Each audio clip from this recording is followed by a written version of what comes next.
मनहूस लड़की। वो 28 साल की बहुत ही बदसूरत और काली लड़की थी। दांत भी निकले थे पर उसे अपने रंग और बदसूरती का जरा भी अफसोस नहीं था। हमेशा खुश रहती और एक नंबर की पेटू और पढ़ने लिखने में महाभोंदू भी थी। पेटू होने की वजह से शरीर भी बेडौल हो गया था। एक खूबी उसमें ये भी थी कि जहाँ रहती हो कर हंसते मुस्कुराते रहती और सबको भी हंसाते रहती। उस नेक दिल लड़की का एक शौक भी था, खाना बनाने का। खूब मन से खाना बनाती, बड़े चाव से मसाला पिसती, खाना बनाने की किताबें खूब ध्यान लगा कर पढ़ती। टीवी रेडियो पे भी पाक कला के प्रोग्राम को बड़े मनोयोग से देखती सुनती।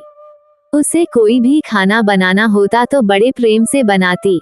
आटा गूंथती, बड़े प्यार से गीत गुनगुनाते हुए कम आंच पे पूरियां तलती।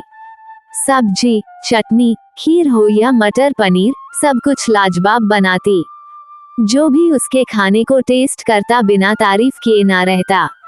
उसने पाक कला में अद्भुत और असाधारण प्रतिभा हासिल कर ली थी। पर वो मनहूस थी। उसके काले रंग और बदसूरत होने से कोई उसे प्यार ना करता था, पर माँ उसे बहुत प्यार करती थी। आज तक माँ ने उसे डांटा तक नहीं था और वह भी माँ से बहुत प्यार करती थी। हर बार की तरह आज सुबह भी उसकी शादी के लिए जो लोग आए थे उन सबों ने खाने की बहुत तारीफ की, लेकिन लड़की को देखकर नाक मुंह सिकोड़कर चले गए। वो लड़की भी तैयार होकर किसी को बिना कुछ बताए कहीं चली गई। शाम में जब वो लौटी तो घर का माहौल बहुत गर्म था। पिताजी माँ पे बहुत गुस्सा थे, बोल रहे थे, पता नहीं कौन से पाप के बदले ये मनहूस लड़की मिली। पिता से प्रायः ये सब सुनती थी, उससे उसे कोई असर न होता था। वो बहुत खुश माँ को कुछ बताने गई और कहा, बड़ी भूख लगी है, कुछ खाने को दो पहले। उसके हाथों में एक सर्टिफिकेट और एक चेक भी था, पर माँ भी आज बहुत गुस्से में सब्जी काट रही थी। उसके तरफ देखे बिना ही बोली, तू सचमुच मनहूस है, काश पैदा लेते ही मर जाती तो आज ये दिन ना देखना पड़ता। 50 रिश्तों आए, किसी ने तुझे पसंद न किया।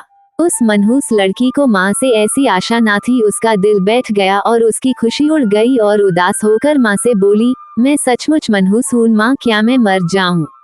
बोलते बोलते उसका गला रुंध गया और चेहरा लाल हो गया। माँ ने भी गुस्से में कहा, जा मर जा, सबको चैन मिले। मनहूस लड़की ने अपने कमरे में जाकर दरवाजा बंद कर लिया। थोड़ी देर बाद जैसे ही माँ को अपनी गलती का एहसास हुआ, वो दौड़ती हुई उसके कमरे के तरफ गई। आवाज देने पर भी दरवाजा जब नहीं खुला तो माँ ने जोर का धक्का दिया। तेज धक्के से जैसे ही दरवाजा खुला, माँ ने देखा सामने दुपट्टे के सहारे जीभ बाहर निकले उस मनहूस काली लड़की की लाश झूल रही थी। वहीं पर एक चिट्ठी, सर्टिफिकेट और 1 लाख का चेक रखा था। चिट्ठी में लिखा था, माँ मैंने आज तक तुम्हारा कहना माना है। आज तुमने मरने को बोला ये भी मान रही, अब तुम मनहूस लड़की की माँ नहीं कहलाओगी।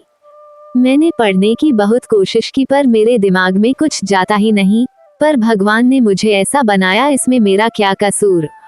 मुझे सबने काली मनहूस भोंदू सब कहा, मुझे बुरा न लगा, पर तुम्हारे मुंह से सुनकर मुझे बहुत बुरा लगा मेरी प्यारी माँ। और हाँ, आज नेशनल लेवल के खाना बनाने वाली प्रतियोगिता में मुझे फर्स्ट प्राइज और 1 लाख रुपए का चेक मिला और साथ में 5 स्टार होटल में मास्टर शेफ की नौकरी भी। और पता है माँ, आज मेरी जिंदगी की सबसे खुशी का दिन था, क्योंकि पहली बार वहाँ सबने मुझे कहा था, देखो ये है कितनी भाग्यशाली लड़की है।